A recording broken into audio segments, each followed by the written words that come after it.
December 17th, 1944. The forests of the Ardennes lay silent beneath a heavy frost, their branches sagging under the weight of snow. Dawn crept slowly across the Belgian hills, revealing a sight no soldier of the Reich had ever imagined. Dozens of Tiger and Panther tanks stood motionless along the narrow road, their breath, white exhaust, vanishing into the mist. The men waited for the familiar roar of engines to shatter the cold morning, but nothing came. The engine won't turn over. The machines that once embodied Germany's pride refused to move. Inside the lead Tiger, Colonel Erich Reinhardt slammed his gloved fist against the turret, the sound echoing through the fog like a hollow drumbeat of defeat. For years, he had commanded the most feared armored units on the continent. Now he stood powerless before a fuel gauge frozen at zero. Around him, the men whispered nervously, their breath clouding the air, their faces pale from the cold and from something deeper, realization. They had not been stopped by Allied fire or aircraft, but by emptiness. No fuel. What is that? No motion. No future. Reinhardt climbed down from his tank, boots crunching on the icy road. The stillness felt unnatural, almost sacred, as if the forest itself was holding its breath. This was supposed to be Hitler's grand counteroffensive, Operation Watch on the Rhine, the last chance to break the Allied front and split their armies in two. In Berlin, they called it destiny. Here, it felt like delusion.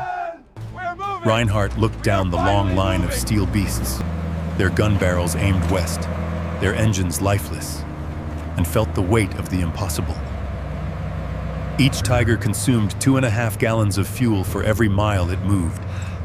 To reach Antwerp, they would need over 4.5 million gallons. Only half that amount had ever reached the front. Someone had called it a calculated risk. To Reinhardt, it now looked like calculated surrender. The radio crackled faintly, then died. Somewhere behind him, a driver tried to start his Maybach engine. It coughed twice, then fell silent. The men gathered what little gasoline they had left, pouring it into small tins and lighting it just to warm their hands. Flames flickered off the faces of men who once believed themselves invincible. Snow began to fall again, soft and indifferent, muffling every sound except the hiss of burning fuel and the creak of cooling metal. Reinhardt opened his field notebook and wrote a single line before the ink froze in the nib. We planned a blitzkrieg with empty tanks. For a moment he stood listening, to the forest, to the wind, to the silence that had replaced the rhythm of engines. This was not the roar of victory he had once imagined, but the quiet sound of a war collapsing under its own weight. Beyond the tree line, the horizon glowed faintly, a strange amber light spreading through the mist. At first he thought it was sunrise. It was not. Somewhere ahead, in that fog-covered valley, something waited. Something that would change everything he thought he knew about the war, about his enemy, and about the very meaning of power. At dawn, just a few miles beyond the frozen column, lay something that seemed impossible, a gift from the enemy itself. The mist that had hidden the valley through the long night now parted, revealing the small Belgian village of Honsfeld. The streets were deserted, windows shattered, telephone lines hanging like cobwebs. The only sound was the distant crackle of frost melting under the faint sun. Colonel Erich Reinhardt moved forward on foot, his breath rising in white clouds, his boots sinking into snow marked with the retreating tracks of American jeeps. What he saw next made him stop mid-step. All along the road and across the empty fields stood mountains of metal cans, tens of thousands US of them, Army. olive green, lined up in endless rows. For a moment, no one spoke. Then a soldier whispered, half in disbelief, "Gasoline, American fuel." Reinhardt approached one of the stacks and brushed off a layer of snow. The letters were clear as daylight. U.S. Army. Watch the spill! He unscrewed the cap, inhaled, and caught the sharp scent of high-octane aviation fuel. Behind him, men began cheering, shouting orders, running to fetch hoses and buckets. The silence of the forest broke into chaos. In the middle of a campaign starving for According fuel, to this they had manifest, the stumbled shipment upon was a never miracle. intended to be recovered. 50,000 gallons at least. Enough to reach the Meuse River. Enough to make the dream of the offensive real again. To men who had marched by moonlight, pushing dead tanks off the road to make way for the living, it felt like salvation. But Reinhardt did not cheer. He stood apart, studying the labels stamped on the sides of the cans. One caught his eye. The paint was worn, but the route was still legible. Refinery, Houston, Texas. Shipment, New York Harbor. Transit, Liverpool. Destination, 99th Infantry Division Supply Depot. He called for his adjutant, Captain Paul Richter, a soft-spoken man who had once studied engineering in Chicago before the war. "Read this," Reinhardt said quietly. Richter scanned the markings, then looked up, eyes wide. "It's real, sir. This fuel came from America." Reinhardt nodded slowly. 6,000 miles. 6 weeks. One supply line stretching across oceans, harbors, railroads, and roads still smoking from battle. He tried to imagine the machinery behind it all. The refineries, the factories, the men and women working night shifts in cities he had only seen on maps. He realized this was not simply a lucky find. It was evidence of something far larger. A system so vast and efficient that it could feed an army across a continent and still leave enough behind to be abandoned. The men, meanwhile, were shouting with joy as they refueled the tanks. One sergeant patted the side of a Tiger as if it were a living beast revived from the dead. "A gift from God," he laughed. Others echoed him. To Reinhardt, it did not feel divine. It felt mathematical. He could not shake the thought that if the Americans could afford to leave 50,000 gallons behind, Watch the gauges! what else could they afford? He walked through the depot's office, papers scattered across the floor, coffee still half warm in metal cups.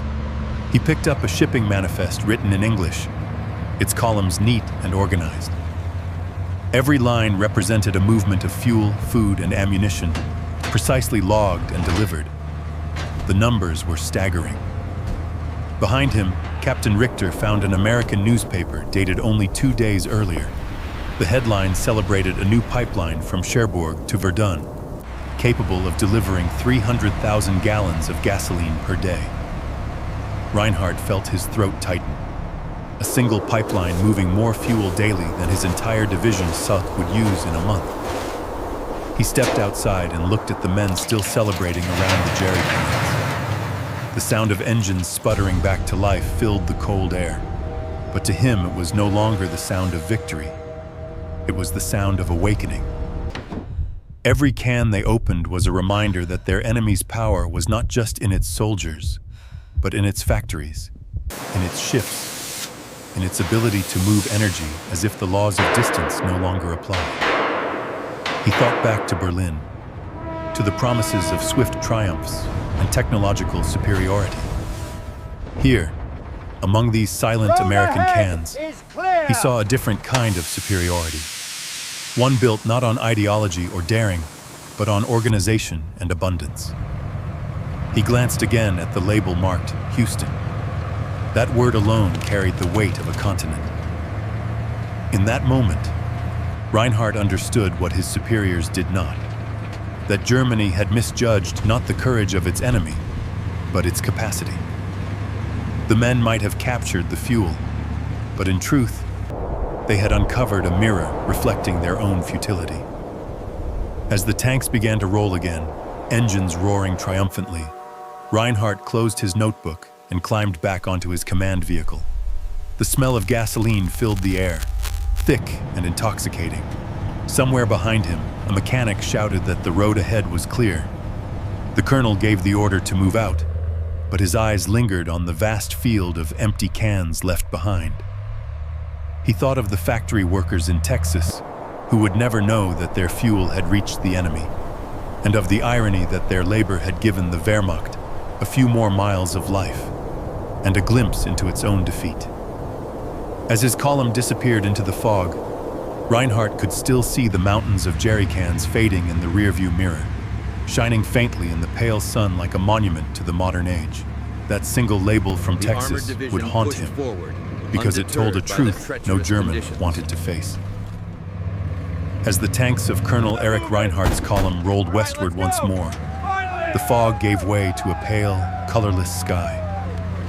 The men cheered at the sound of engines coming alive, but Reinhardt sat in silence inside his command tank, flipping through the small leather notebook that had become his only confidant.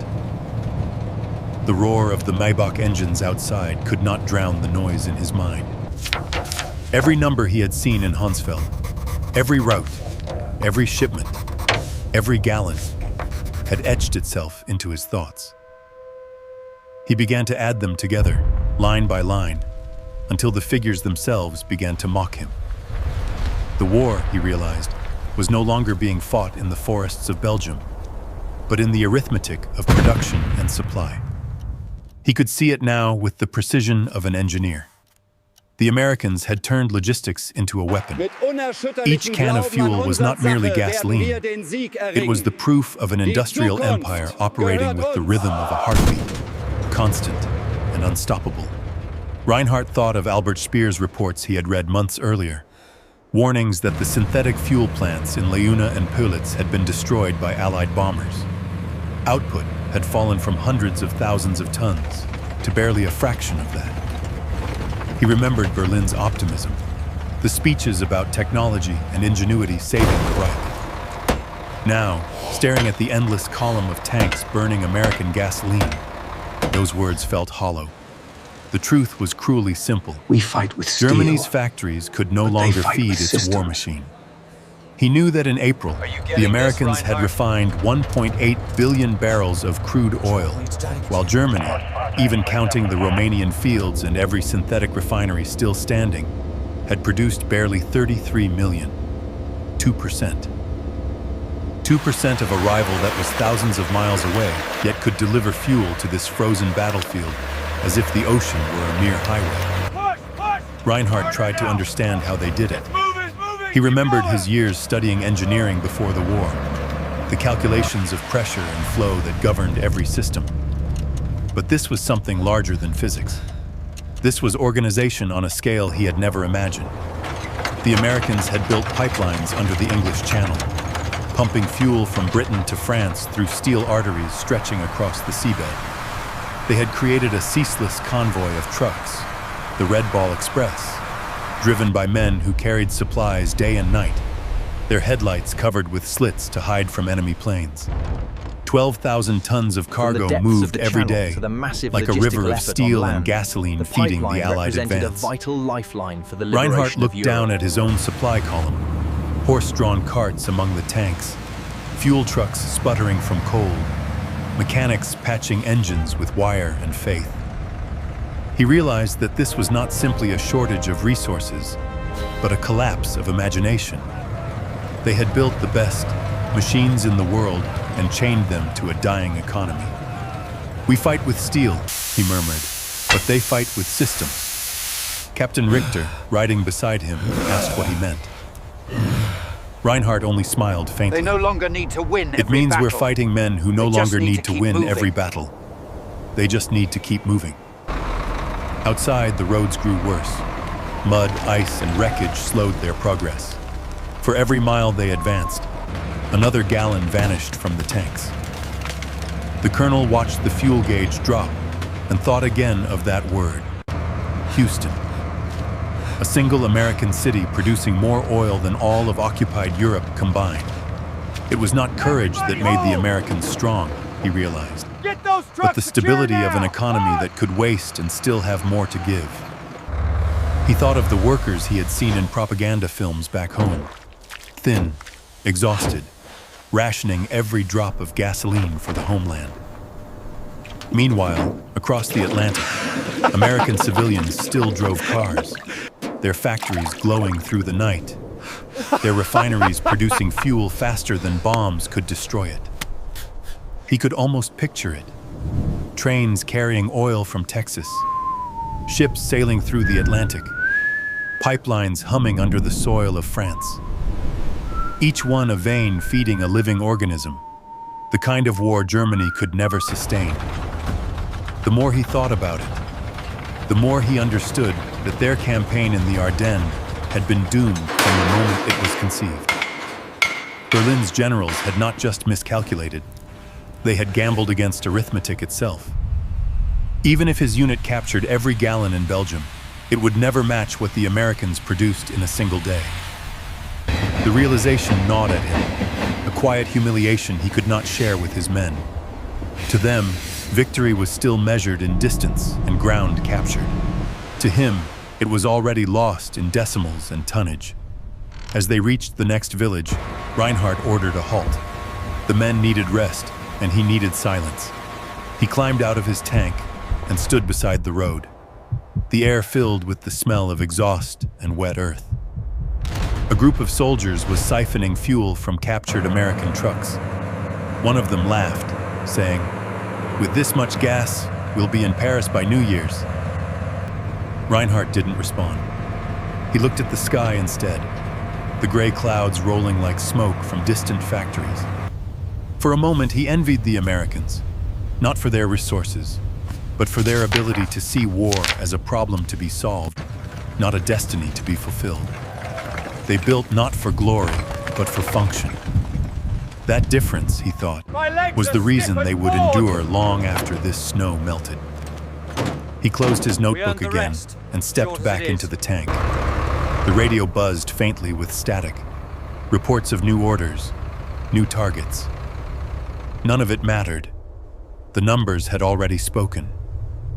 Yet, as he stared through the narrow viewing slit at the road ahead, a faint glow appeared on the horizon. What is that? It was not dawn this time, but something else. An orange shimmer spreading across the night sky like the reflection of a distant fire. At first, Reinhardt thought it might be artillery. Then he realized the truth. Somewhere ahead, the Americans were burning something. The ground trembled as a low boom rolled through the valley. The colonel gripped the hatch rim, his breath forming clouds in the cold air. He knew the sound of fuel exploding when he heard it. The realization struck him with the force of irony itself. The enemy who could afford to abandon gasoline could also afford to destroy it. Whatever burned beyond the hills was no accident. It was intent. As the flames lit the clouds above, Reinhardt whispered to himself, "If they can burn what we would die for, then perhaps we never understood the kind of war we're fighting." He ordered the engines to full power and turned the column toward the glow, unaware that what awaited him there would not just change his mission, but redefine his entire understanding of victory. Because ahead, in the town of Stavelot, the Americans were about to teach him that even destruction could be a form of strength.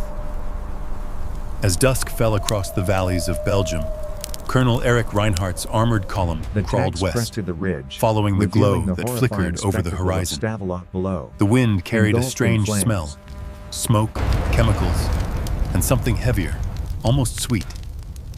It was not the scent of battle, but of burning oil. The closer they came, the brighter the sky became, until the entire landscape pulsed with an orange heartbeat. When the lead tanks crested the ridge above Stavelot, the men stopped in awe. Below them, a sea of fire raged across the valley floor. Hundreds of thousands of fuel cans, stacked in neat American order, were engulfed in flames that reached 100 feet high.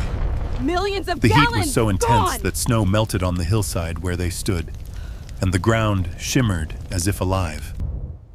One young officer gasped, "They're burning it, sir! Millions of gallons gone!" Reinhardt did not answer. Captain, He climbed out of the turret, his face illuminated by the fire's reflection, and watched the inferno consume what could have powered his entire army. They can It afford was to burn not chaos. It was control. The Americans had done this deliberately. They had denied their enemy what he would have killed to possess. Reinhardt turned to Captain Richter. "They can afford to burn it," he said quietly. That's the difference between us and them. For minutes, no one spoke. The only sound was the deep roar of the fire, like a living creature devouring the night. Every explosion that rippled through the depot sent shockwaves up the hillside, shaking the snow from the trees. To his men, it was madness. To destroy such treasure. To Reinhardt, it was revelation. He realized that this was not merely a tactical act, but a statement. The Americans were saying, without words, that they had more than enough. Enough to burn, enough to waste, enough to win by simply denying. I repeat, the bridge. In that instant, the colonel understood that Germany's defeat was not written in strategy, but in scale. Reports began to reach him from the radio operators. Other depots, Trois Ponts, Spa, Vielsalm, all burning. The Americans were torching their own lifeblood rather than letting it fall into German hands. One message claimed that more than 8 million gallons had been destroyed in a single week. The number seemed unreal, beyond comprehension. 8 million gallons, the same amount that Berlin had allocated for the entire winter campaign. Reinhardt tried to imagine that quantity in motion. Tankers, pipelines, convoys, all feeding the Allied armies. And now it was being erased, turned into smoke that drifted above the Ardennes like a funeral shroud. Yet the Americans could replace it within days. Why? That thought struck harder than any artillery shell. Nearby, a Tiger's engine backfired, startling the men. Over. Reinhardt looked at it and saw not power, but dependence. A beast that could not live without fuel. The fire down below reflected off its armor, painting the tank in hues of red and gold, as if mocking its strength. "What good is a lion," he murmured, "if it must beg the mouse for water?" Richter looked at him in confusion, but Reinhardt didn't explain. He didn't need to. The meaning hung in the air like smoke. What can't they do? Later that night, the firestorm spread. Oil drums burst, sending geysers of flame into the sky. Even from 10 miles away, the glow could be seen by American bombers circling above the clouds. Reinhardt's men watched the spectacle in silence, their faces lit by the dancing flames. Some cursed, others prayed.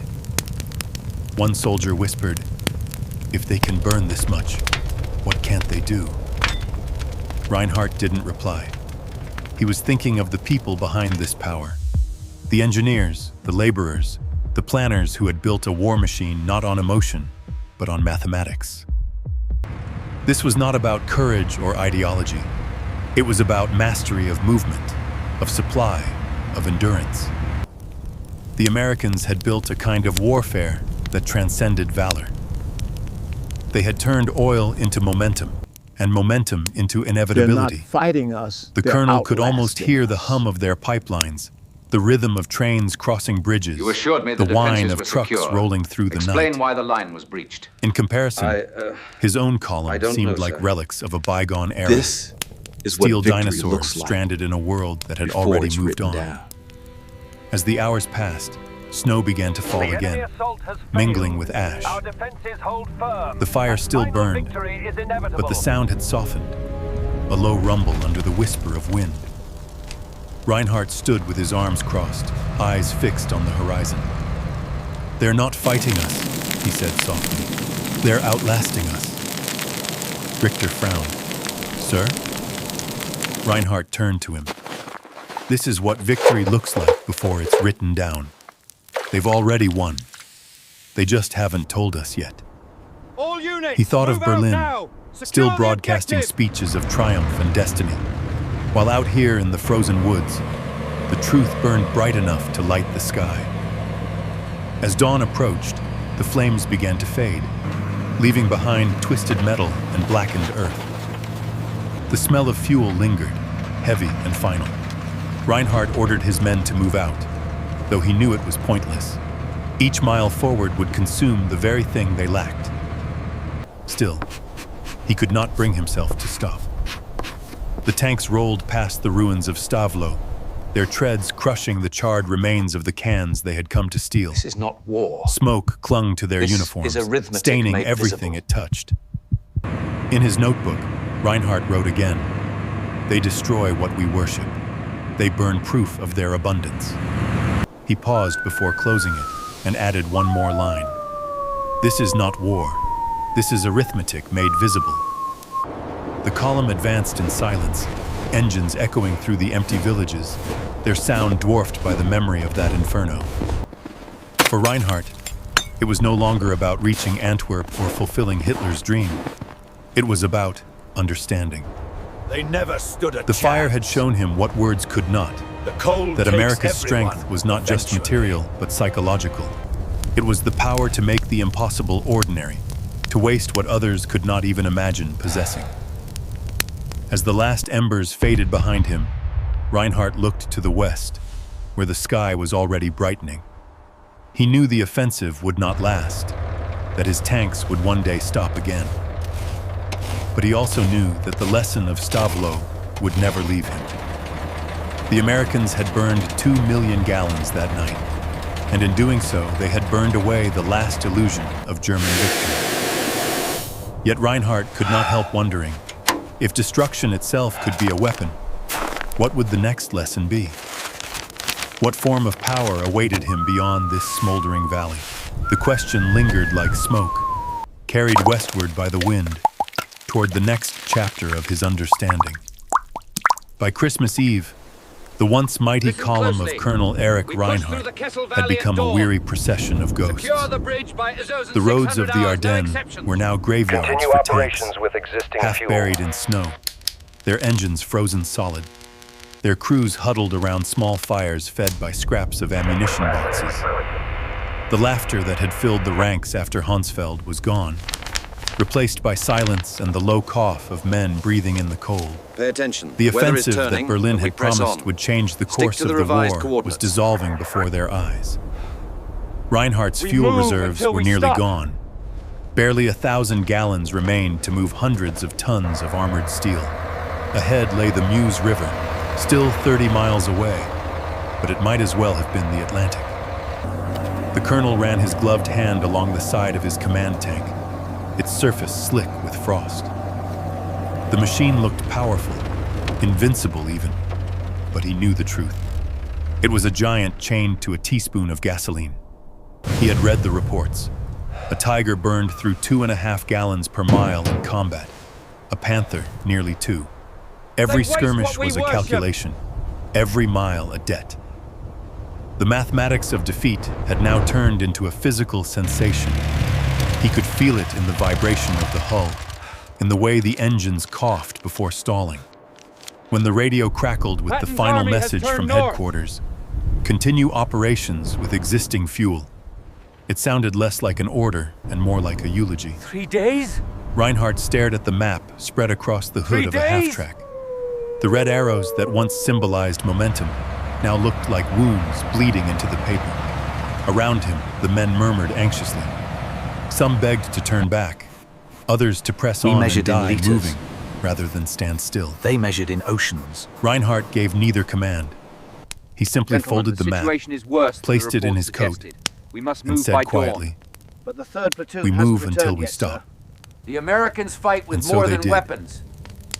Each mile They devoured fight the with last of their hope. momentum. The tanks crawled through narrow Men, roads flanked the by hour has pine come. forests, We the fight sound not of for their glory, engines growing but for the weaker, man next to us. the smell of burning will hold oil this clinging line. to their clothes.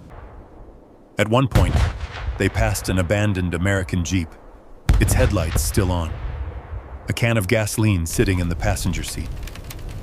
One of Reinhardt's soldiers looked at it with envy. "They waste what we worship," he said. Reinhardt didn't respond, but the words pierced him. Later that afternoon, as the snow began to fall again, The a king reconnaissance has no officer fuel. arrived breathless with a report. "Sir, we've intercepted Allied transmissions. Patton's army has turned north. They've moved an entire division in 3 days." Reinhardt raised his head slowly. 3 days? The officer nodded. "They burned more fuel redeploying than we've used since the offensive began." The colonel closed his eyes. The numbers were unbearable. 350,000 gallons just to change direction. He thought of his own situation, the last drips of fuel sloshing in the bottom of tanks that could no longer fight. The men too exhausted to push them. The contrast was beyond imagination. In his notebook, he wrote the only words that made sense. We measured in liters, they measured in oceans. That night, he gathered his officers around a fire built from broken crates. The glow barely reached their faces. "Gentlemen," he said, "you've seen what I've seen. The Americans fight with more than weapons. They fight with momentum. Every truck, every pipeline, every factory worker back home, each is part of an army larger than any we've ever faced. We cannot win against a machine that never sleeps." No one spoke. The wind howled through the forest like a mourning choir. Somewhere in the distance, artillery flared, the reflection flickering off the snow like distant lightning. Reinhardt thought of his wife in Dresden, of the letters he would never send. "They say the tiger is the king of the jungle," he murmured. "But here, in this frozen forest, the king has no fuel." The men chuckled softly, not out of amusement, but resignation. They all knew what was coming. By morning, 2 of the Panthers had frozen in place. Mechanics drained the last drops from one to feed another. It was a grotesque form of cannibalism, machines devouring each other to crawl a few hundred meters further. Reinhardt watched as one crew siphoned gasoline from the radiator hose of a wrecked tank, catching the fluid in a steel helmet. Every drop mattered, and yet every drop led nowhere. Hey, look over there. What The is realization spread through the ranks like an infection. They were not an army advancing toward victory, but a convoy of exhaustion chasing a mirage. By noon, the engines began to die one after another. Each time, the silence that followed felt heavier. The men stopped counting miles. They began counting minutes of motion. Reinhardt ordered the column to halt and climbed onto the last operational Tiger. Its tracks were caked with mud and ice, its turret scarred by shrapnel. From the top, he could see the forest stretching endlessly, a maze of snow and smoke. He turned to Richter. "If the Americans were here, what do you think they'd do?" Richter hesitated, then answered, "They'd call for more fuel." Reinhardt smiled faintly. "Exactly. Yeah. And they'd get it." What is it? A bitter laugh escaped him. Smells like gas. "That's the difference, Paul. They have options. We have discipline, and discipline doesn't move tanks." In the fading light, the colonel opened his notebook once more and wrote, "When power depends on gallons, surrender begins in arithmetic." He closed it and stared toward the horizon, where the sky burned faintly from distant fires. The irony of it all was unbearable.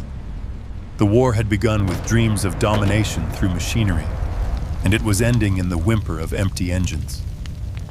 As night descended, the last Tiger came to a stop. The men climbed down, leaving footprints in the snow that the wind quickly erased.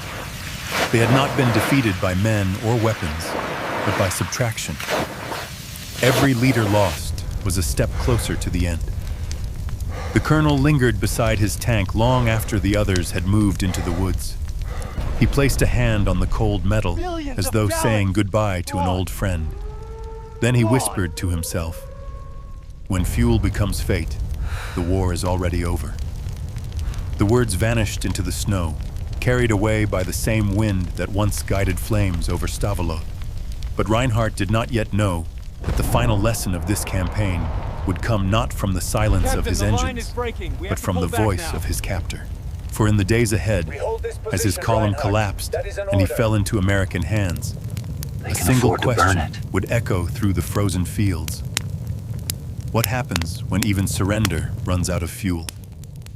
The morning of December 24th broke with an eerie calm.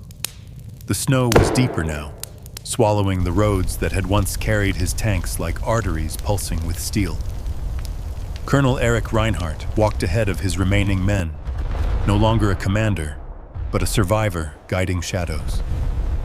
Around them lay the carcasses of machines that had once been symbols of power. Tigers, panthers, and half-tracks frozen in place, their gun barrels pointed toward nothing. Some had been drained dry, others abandoned when the last drop of fuel was poured into another vehicle in a desperate attempt to move just a few meters more. The air smelled of oil, cordite, and resignation.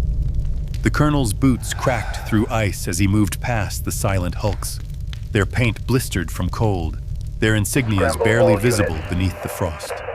The position has been compromised. These were not I repeat, machines of war compromised. anymore. They were monuments to exhaustion. At midday, Reinhardt spotted a white flag waving weakly ahead. His scouts had found an American patrol near L'Église. The decision was not difficult. There was nothing left to fight with. And even if there had been, he no longer believed in the fight itself. He walked forward with his hands raised, his pistol left behind in the snow. The Americans approached cautiously, their rifles steady but their faces young. One of them, a lieutenant barely older than Reinhardt's son, stepped forward. "Are you in command?" he asked. Reinhardt nodded. "I was," he said simply. The officer studied him for a moment, then gestured toward a burning truck behind them. "Why'd you stop, Colonel?" Reinhardt looked past him at the smoke rising from another American fuel convoy that had been hit the night before. The truth will The come out flames climbed eventually, lazily Judge. into the sky, indifferent to the war. "Because you can't stop a nation that runs like this," he answered quietly. The lieutenant frowned, unsure if he had heard correctly. "What do you mean?" Reinhardt's gaze lingered on the fire. "You build faster than we can think," he said. "You burn what we would die for. You never stop moving." The young American didn't reply. He only nodded slightly, They can burn this as if much. understanding something that required no translation. What can't they do? Reinhardt was taken into custody. His men escorted to a nearby barn turned into a makeshift holding area. There, among straw and broken windows, he finally sat down. For the first time in months, there was warmth. Not from gasoline, but from a Heavily small armored, wood stove seemingly humming quietly in the invincible. corner. But the heat It struck him as reveals a ironic hidden that he had spent vulnerability years beneath the commanding surface. armies fueled by millions of gallons, yet found his final comfort in the heat of a single log. The war outside continued to rumble, but in that small room, time seemed to slow. He watched an American sergeant pour coffee from a tin pot and hand it to a guard. The smell filled the air, strong, simple, abundant. The sergeant noticed Reinhardt watching, and without hesitation, They're not poured fighting a us, second they're cup and placed it outlasting near him. us. "You look like you need it," the man said. Where is the original Reinhardt manuscript, hesitated, Daniel? I then specifically nodded his asked you thanks. to retrieve it yesterday. I The coffee checked the was catalogue, bitter Dr. and Richter, hot. but it wasn't there. It Only this tasted like copy. understanding. In that moment, This is what he victory realized looks like. the true difference between his before it's world written and down. theirs. The Americans didn't just have more. Soldaten des They had Reiches, enough to haltet share. die Linie. Der Sieg ist uns Weeks sicher. later, when Der the fighting Feind wird ended, vor unserem Willen Reinhardt was zerbrechen. transferred to a prisoner of war camp in France. There, he watched trains arrive daily, unloading food, medicine, and fuel for reconstruction, while Germany lay in ruins.